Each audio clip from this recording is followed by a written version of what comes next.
नमस्कार दोस्तों, कालजयी तृतीया में आप सभी का स्वागत है। प्रस्तुत है हरिशंकर परसाई द्वारा रचित कहानी भोला राम का जीव। हास्य व्यंग्य में लिपटी यह कहानी भ्रष्टाचार पर करारा प्रहार करती है। आइए सुनते हैं। ऐसा कभी नहीं हुआ था। धर्मराज लाखों वर्षों से असंख्य आदमियों को कर्म और सिफारिश के आधार पर स्वर्ग या नरक में निवास स्थान अलॉट करते आ रहे थे, पर ऐसा कभी नहीं हुआ था।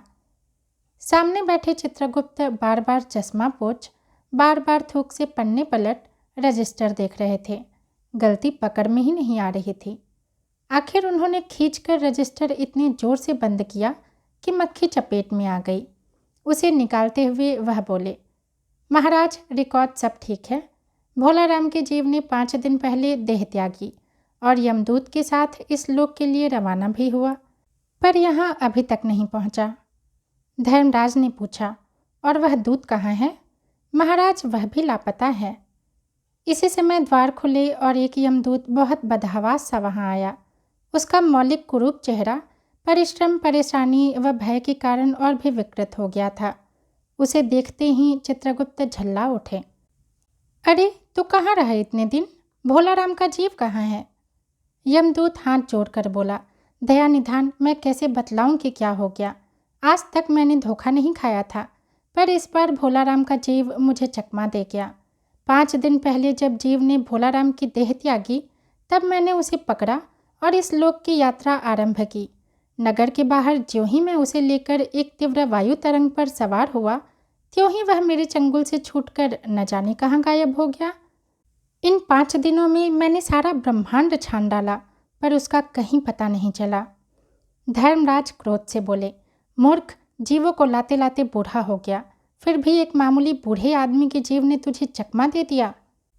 दूत ने सिर झुकाकर कहा, महाराज, मेरी सावधानी में बिल्कुल कसर नहीं थी।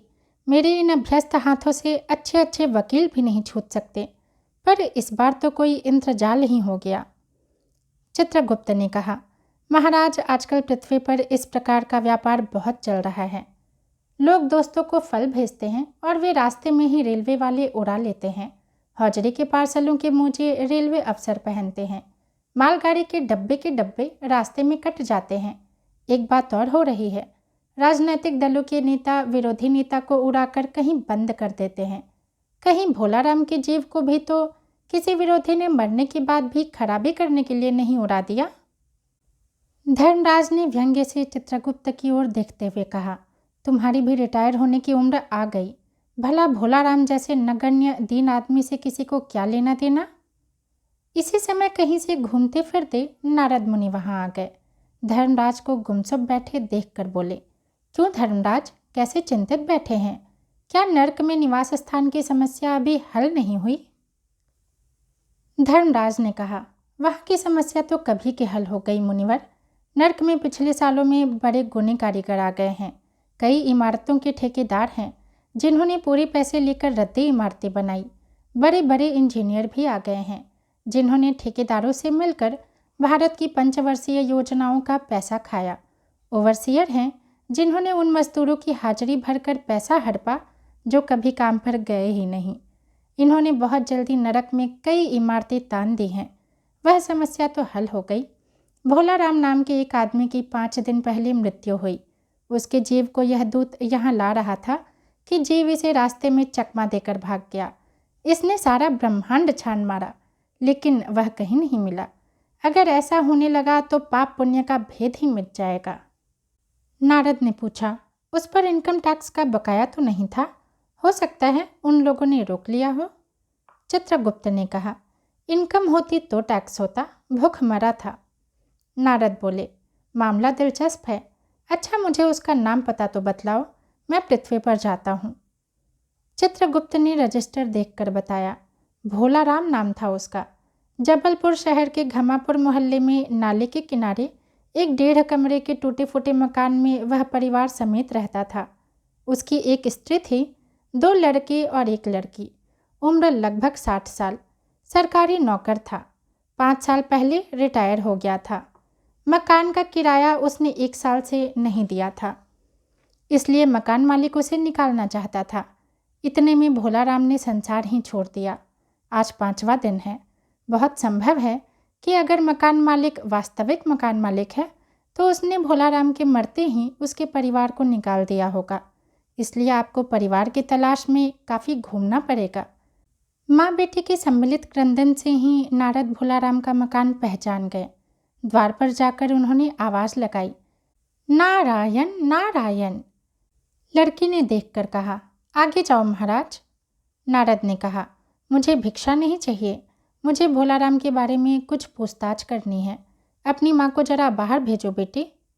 भोलाराम की पत्नी बाहर आई। नारद ने कहा, माता, भोलाराम को क्या बीमारी थी?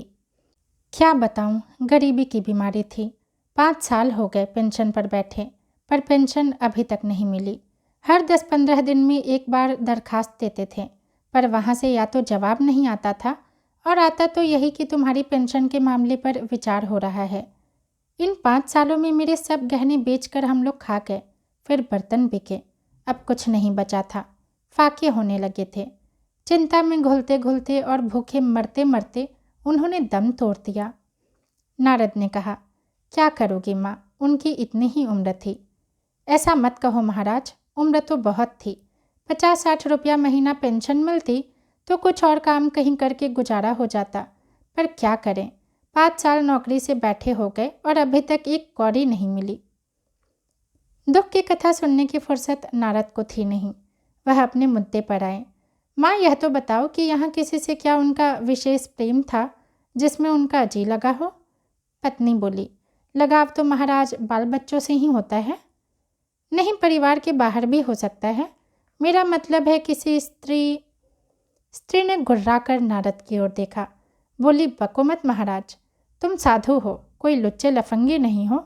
जिंदगी भर उन्होंने किसी दूसरी स्त्री को आंख उठाकर भी नहीं देखा। नारद हंसकर बोले, हाँ, तुम्हारा यह सोचना ठीक ही है। यही भ्रम हर अच्छे गृहस्थी का आधार है। अच्छा माता, मैं चला।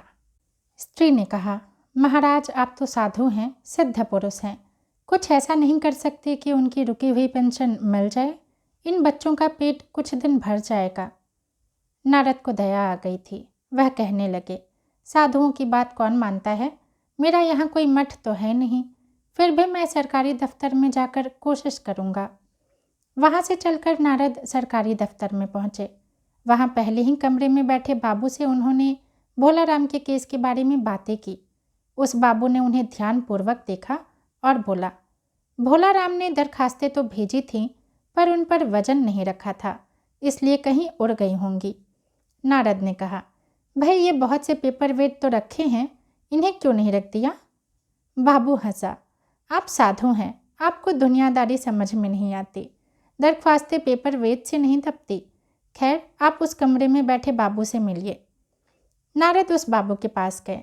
उसने तीसरे के पास भेजा, तीसरे ने चौथे के पास, चौथे ने 5वें के पास। जब नारद 25-30 बाबुओं और अफसरों के पास घूम आए, तब एक चपरासी ने कहा, महाराज, आप क्यों इस झंझट में पड़ गए? अगर आप साल भर भी यहाँ चक्कर लगाते रहें तो भी काम नहीं होगा। आप तो सीधे बड़े साहब से मिलिए, उन्हें खुश कर लिया तो अभी आपका काम हो जाएगा। नारद बड़े साहब के कमरे में पहुँचे। बाहर चपरासी ऊँघ रहा था, इसलिए उन्हें किसी ने छेड़ा नहीं। उन्हें बिना विजिटिंग कार्ड के आया देख साहब बड़े नाराज हुए। बोले, इसे कोई मंदिर वंदिर समझ लिया है क्या? घर घर आते चले आए, चिट क्यों नहीं भेजी? नारद ने कहा, कैसे भेजता, चपरासी सो रहा है।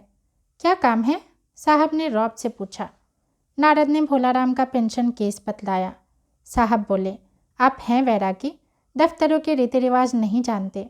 असल में भोलाराम ने गलती की। भाई, यह भी एक मंदिर है, यहाँ भी दान पुण्य करना पड़ता है, भेंट चढ़ानी पड़ती है। आप भोलाराम के आत्मीय मालूम होते हैं। भोलाराम की दरखास्तें उड़ रही हैं, उन पर वजन रखिए। नारद ने सोचा कि फिर यहाँ वजन की समस्या खड़ी हो गई। साहब बोले, भाई, सरकारी पैसे का मामला है, पेंशन का केस 20 दफ्तरों में जाता है, देर लग ही जाती है।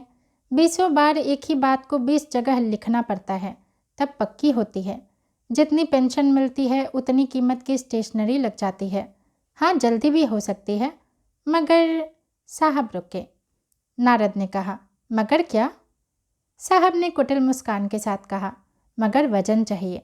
आप समझे नहीं। जैसे आपकी यह सुंदर वीणा है, इसका भी वजन भोलाराम की दरख्वास्त पर रखा जा सकता है। मेरी लड़की गाना बजाना सीखती है, यह मैं उसे दे दूंगा। साधुओं की वीणा से तो और अच्छे स्वर निकलते हैं। लड़की जल्दी संगीत सीख गई तो उसकी शादी हो जाएगी।